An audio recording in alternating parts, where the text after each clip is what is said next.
Declaration of 76, United States Constitution, a common lawyer comments, clause by clause, by Brent Allan Winters, pages 50 to 55. Clause 29. He has excited domestic insurrection among us, and has endeavored to bring on the inhabitants of our frontiers the merciless Indian savages, whose known rule of warfare is an undistinguished destruction of all ages, sexes, and conditions. Comment. The French Jesuits, for decades before, had falsely incited the Indian tribes against the New England colonists, leading them in murder of men, women, children, the elderly, and the cripple. Compare Clause 22. Now the British attempted to incite the tribes against the colonists, but with little success. In fact, the Indian tribes often fought with the Continental Army, striking into the redcoats' hearts fear of the red man's bow and the tomahawks. The British had more success inciting to insurrection colonists against colonists. In sum, Clauses 3 to 29 list criminal charges against King George and co-conspirators, showing that he is unfit for office, justifying the colony's secession. CEG Battle of Brushy Creek, where Mohawks surrounded a detachment of Highlanders to cut out and eat their hearts. In Kentucky, Redmen roasted alive and ate at least 1,500 white settlers. The California genocide, where the United States government reimbursed about $1.5 million in bounty that California paid bounty hunters for Redmen scalps and heads. Clause 30. In every stage of these oppressions, we have petitioned for redress in the most humble terms. Our repeated petitions have been answered only by repeated injury. A prince, whose character is thus marked by every act which may define a tyrant, is unfit to be the ruler of a free people. Comment. Our declaration is a summing up of Congress's petitions and resolutions, which add life's color to its snapshots. Colonial Assembly's discussion of common grievances produced humble and reasonable petitions to King and Parliament for redress. Irritated, King and Parliament banned British American colonial assemblies. The colonies submitted to the common law's requirements of diffidatio. See this handbook, U.S. Declaration of 76, Clause 23, and comment. Never reacting in rashness, but the patients petitioning the British, reminding them of their breach. The British, however, returned injury for kindness. Therefore, by succeeding, the colonies obeyed right and duty. Just as admiralty, martial, canon, and administrative law are all forms of the same civil law code of Justinian sporting different labels, so also kingscrafts, unlimited monarchy, priestcrafts, false religion, and state crafts, Greco-Roman, democratic republicanism, are a tyrant's devices of the same civil law deceit and domination. Such fraudsters are known by their doings.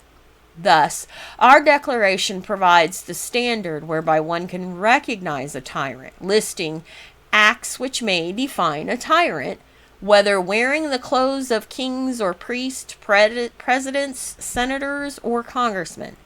The once recognized one's duty arises to follow the course of the common law in separating oneself from them. Clause 31. Nor have we been wanting in our attentions to our British brethren. We have warned them from time to time of attempts by their legislature to extend an unwarrantable jurisdiction over us.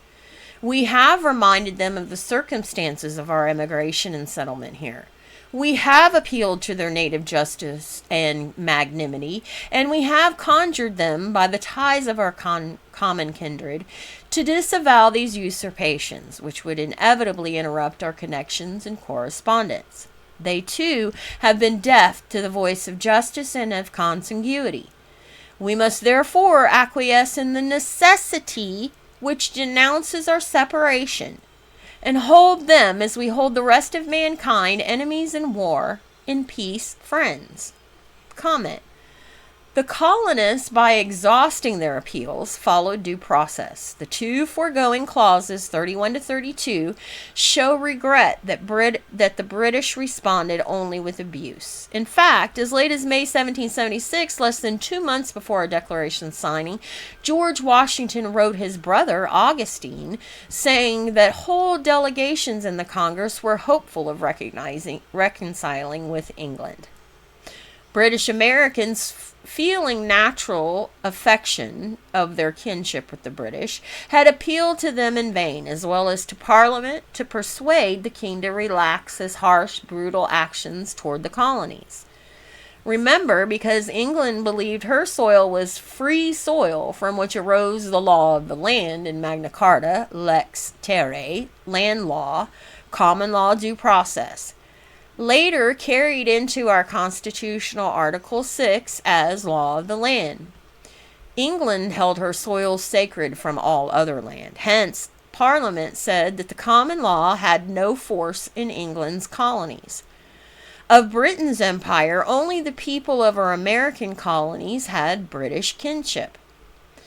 England's other colonies, having never known common law freedoms, cared little for them. In fact, Parliament followed the Norman king's custom, allowed the native peoples in near all of her colonies to keep their native laws and government, unless any conflicted with England's commands. The native law of the American colonies, however, was the same common law as England's. British Americans therefore demanded it as their birthright of consanguinity, i.e., common blood. Thus, our declaration appeals to ties of common kindred. In sum, Britain violated its covenants with the colonists written in their colonial charters. Clause 32. We, therefore, the representatives of the United States of America, in General Congress, assembled, appealing to the Supreme Judge of the world for the rectitude of our intentions, do, in the name and by authority of the good people of these colonies, solemnly publish and declare that these united colonies are, and of right ought to be, free and independent states. That they are absolved from all allegiance to the British Crown, and that all political connection between them and the state of Great Britain is and ought to be totally dissolved. And that as a free and independent states, they have full power to levy war, conclude peace, contract alliances, establish commerce, and to do all other acts and things which independent states may of right do. Comment. In this final paragraph, the signers declare that such dreadful dealings as those recounted demand that the colonies break ties of loyalty from Britain.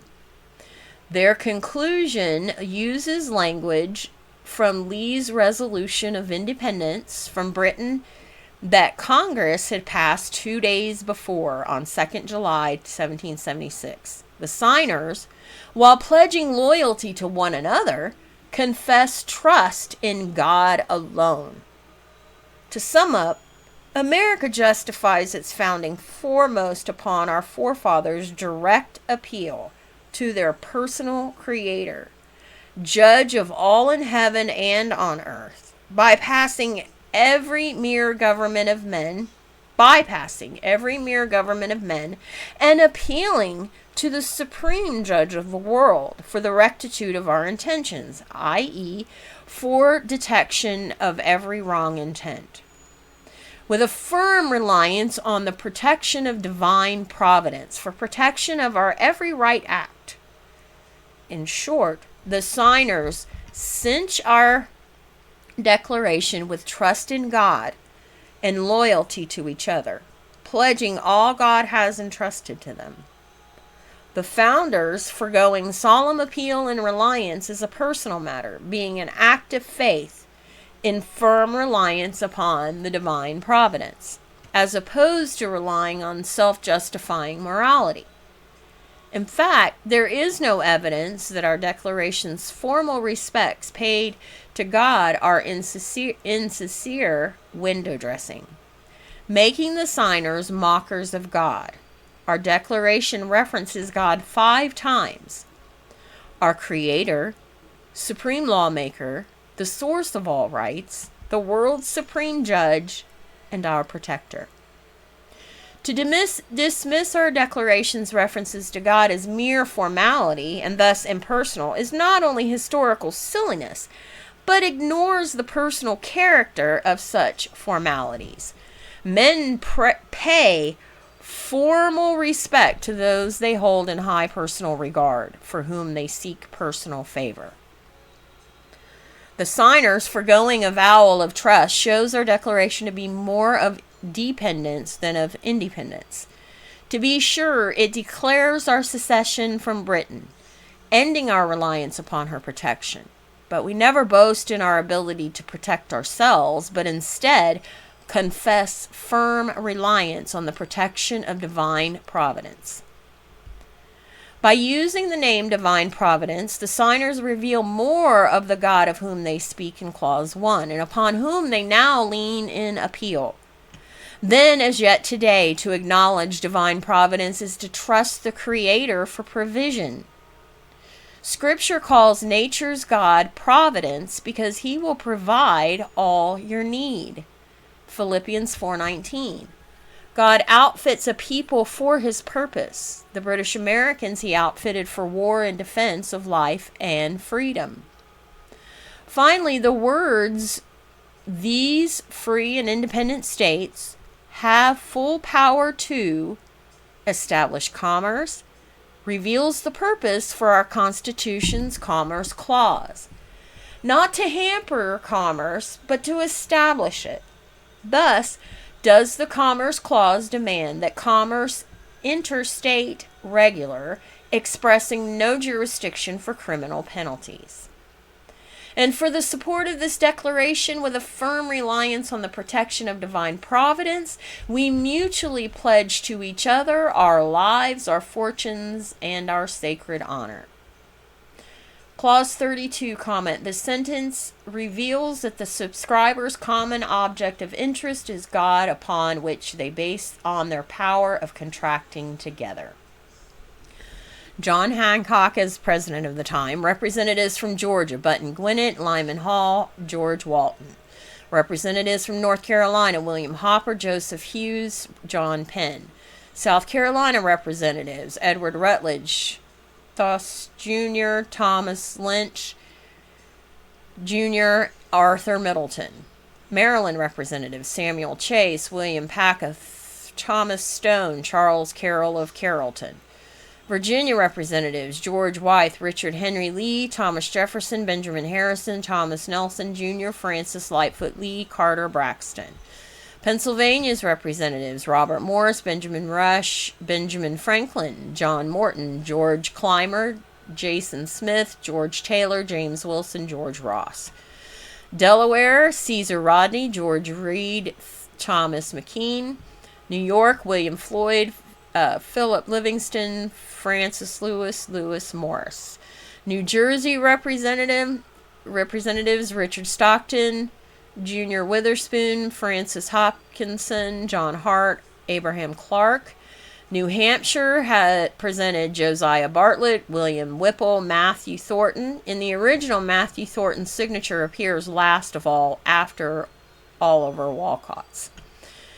Massachusetts Bay: Samuel Adams, John Adams, Robert Treat, Payne, Eldridge Gary.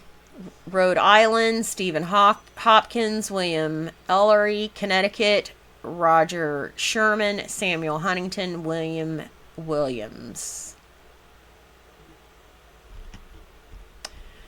Comment: unlike our Constitution signatures, witnessing that the delegates did indeed ratify our Constitution as written on the document signed, our Declaration's signatures evidence the signers' reliance on God and loyalty to one another.